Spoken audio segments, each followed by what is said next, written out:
မြန်မာလက်ရွေးစင်အသင်းကနေမမောင်လွင်အနားယူသွားတာကကျွန်တော်တို့ဒါနောင်လာမဲ့မျိုးဆက်တစ်တွေအတွက်တကယ်ကိုကောင်းတဲ့လက္ခဏာဖြစ်လာမလားဆိုတာကကျွန်တော်တို့ပြည်သက်တီတော်တော်များများကမျှော်လင့်နေကြပြီလည်းဖြစ်ပါတယ်။အားလုံးပဲမင်္ဂလာပါကိုထွန်း channel ကနေပြီးတော့ကြိုဆိုပါတယ်။အဲ့တော့ပြီးခဲ့တဲ့မတ်လ10ရက်နေ့ကရန်ကုန်သင်းနဲ့ရန်ကုန် United အသင်းတို့ရဲ့ပွဲစဉ်မှာဖြစ်ပျက်ခဲ့တဲ့ပြဿနာတွေကြောင့်ဒါမြန်မာလက်ရွေးစင်အသင်းရဲ့ကစားသမားမမောင်လွင်ကတော့သူ့အနေနဲ့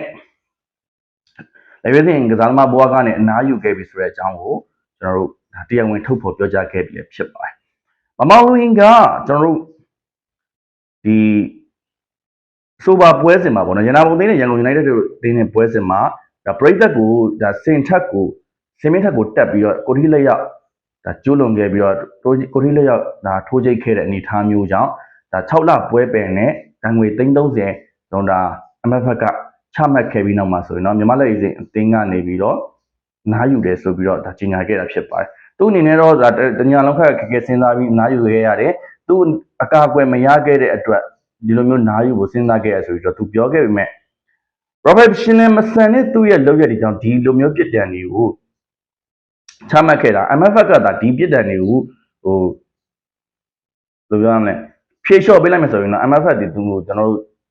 အများရဲ့စရိုးကမှာပတ်လက်မျောသွားမယ်အနေထားဥပေကိုကျွန်တော်ဒါလက်လုံးကြားလုံးမယ်ဆိုတဲ့အနေထားမျိုးဖြစ်သွားနိုင်တယ်ဆိုတော့ဒီလိုမျိုးအနေထားမျိုးဒါ MFF ကတော့ short မှာမဟုတ်ဘူးဆိုတော့သူ့အနေနဲ့ဘာဖြစ်သွားလဲဆိုတော့ကျွန်တော်တို့ကငါအိုးဖို့ပြန်ပေးအိုးဖို့ပြန်မပေးမစော့တော့ဘူးဆိုတော့ဒါငယ်တော့ကလေးတွေစိတ်ကြောက်တတ်တဲ့ပုံစံမျိုးနဲ့ငါ့ကိုဒီလိုမျိုးပွဲပဲပြစ်ဒဏ်ချတယ်အဲ့တော့လိုပွဲမှာရေးတယ်ငါလည်းမြင်လို့ရဲ့လက်ရွေးစင်မှာမကန်ဘူးဆိုပြီးတော့ဒါဒီလိုမျိုးဝေဖန်သုံးသပ်လိုက်တဲ့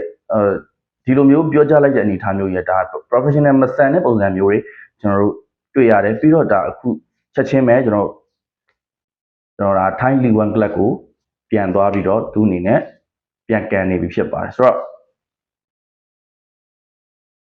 ဒီလိုအနေအထားမျိုးမှာအသက်30အရွယ်ကစားသမားတယောက်မြန်မာလက်ရွေးစင်အသင်းကအနားယူတာကျွန်တော်တို့အနေနဲ့နှမျောစရာမရှိဘူးဒါပြင်မမောင်လွင်သည်လည်းကျွန်တော်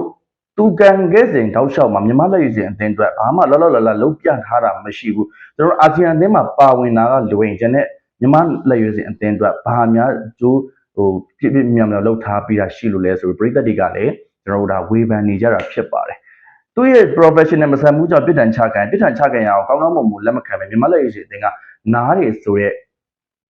ပုံစံမျိုးဒီဒါကျွန်တော်စိတ်ကောက်တတ်တဲ့ပုံစံမျိုးကျွန်တော်တို့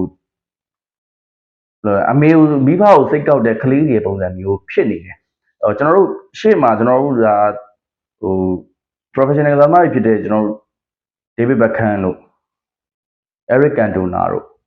ပြည်သက်တွေနဲ့အများကြီးပြဿနာတွေဖြစ်ဖူးတယ်ပြစ်ဒဏ်တွေလည်းချခံခဲ့ရဘူးတယ်ဒါပေမဲ့သူတို့ရဲ့ professional ကိုဆက်ပြီးတော့လှုပ်သွားတယ်သူတို့လှုပ်ထိုက်တာဆက်လှုပ်သွားတဲ့အတွက်အခုချိန်ထိအောင်မြင်နေခဲ့တာဖြစ်ပါတယ်အဲ့တော့ဒီလိုစိတ်သက်မျိုးနဲ့တော့ကျွန်တော်တို့ရှေ့ဆက်ပြီးတော့သွားလို့မရဘူးကျွန်တော်တို့ပြည်သက်တွေတော်တော်များများကတော့ဒါမမောင်နဲ့နားယူသွားတဲ့အတွက်ဝမ်းသာနေကြတော့ကျွန်တော်တို့တွေ့ရတယ်ဘာကြောင့်လဲဆိုတော့သူ့နေရာဖယ်ပေးလိုက်ခြင်းအပြင်သူ့နေရာမှာကျွန်တော်တို့နောက်ကတက်လာမယ်ကစားသမားလေးတွေနေရာရသွားနိုင်တယ်ကျွန်တော်တို့အားလုံးမျှော်လင့်ထားကြတဲ့ပြီးခဲ့တဲ့ဒါကျွန်တော်တို့ယူဆက်ခွန်တုန်းကကစားသမားလေးတွေလည်းတဖြည်းဖြည်းနဲ့နေရာရလာဖို့အတွက်ရှိလာပြီဖြစ်တဲ့အတွက်ဒီလိုမျိုးအနားယူသွားတာကိုပြည်သက်တွေကလည်းမကန့်ကွက်ဘူးမြန်သွားပါလို့တော့ကျွန်တော်တို့ပြောဆိုနေတဲ့အနေအထားမျိုးဒါရှိခဲ့တာလည်းဖြစ်ပါတယ်ဆိုတော့ဒီဖြစ်စဉ်ကိုပြန်ပြီးသုံးသပ်တဲ့အခါမှာတစ်ချက်ကွင်းထဲမှာကျွန်တော်တို့ပြည်သက်ကဆဲဆိုနေတာကိုမထိမ့်သိမ့်ခဲ့တဲ့ဒါကွင်းရဲ့ကြီးကြပ်ရေးမူလုပ်တဲ့သူတွေဒိုင်းနေမှားတယ်နှစ်အချက်ဘယ်သူမှားလဲဆိုတော့ကျွန်တော်တို့ဒါ professional မဆန်မဲနဲ့ပြည်သက်ကို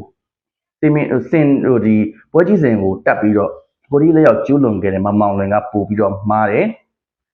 ဒါအပြင်ကိုမှ MFF ကတော့သူ့ရဲ့လှုပ်ထုံးလုံနည်းမဖြစ်မနေလှုပ်ရမှာမလှုပ်ရင်တော့ MFF ကလည်းလူပြောစရာဖြစ်လာနိုင်အဲ့တော့သူကလှုပ်လိုက်တယ်ဒါကိုမကျင်းနဲ့လို့မရအောင်ကျင်းနဲ့မှရမယ်โอเคဟုတ်တော့သူကထိုင်းလီဝါမှာကန်လို့ဒါသူ့အနေနဲ့မြန်မာဘောလုံးလောကကိုဂရုစိုက်စရာမလိုဘူးဆိုရင်မြန်မာ National League ကိုလုံးဝပြတ်မလာပါနဲ့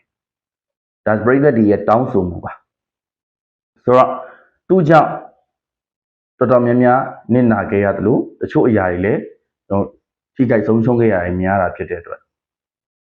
မမောင်လင်းရဲ့ကျွန်တော်ကအနားယူမှုသည် နောက်ထပ်တက်လာမဲ့ကစားသမားလေးတွေအတွက်ကောင်းမွန်တဲ့ကျွန်တော်တို့ဒါအရွေးတစ်ခုဖြစ်သွားနိုင်တယ်လို့ကျွန်တော်တို့ကဒါဆိုချင်ပါတယ်ခင်ဗျကျေးဇူးထူးပဲတင်ရှိပါတယ်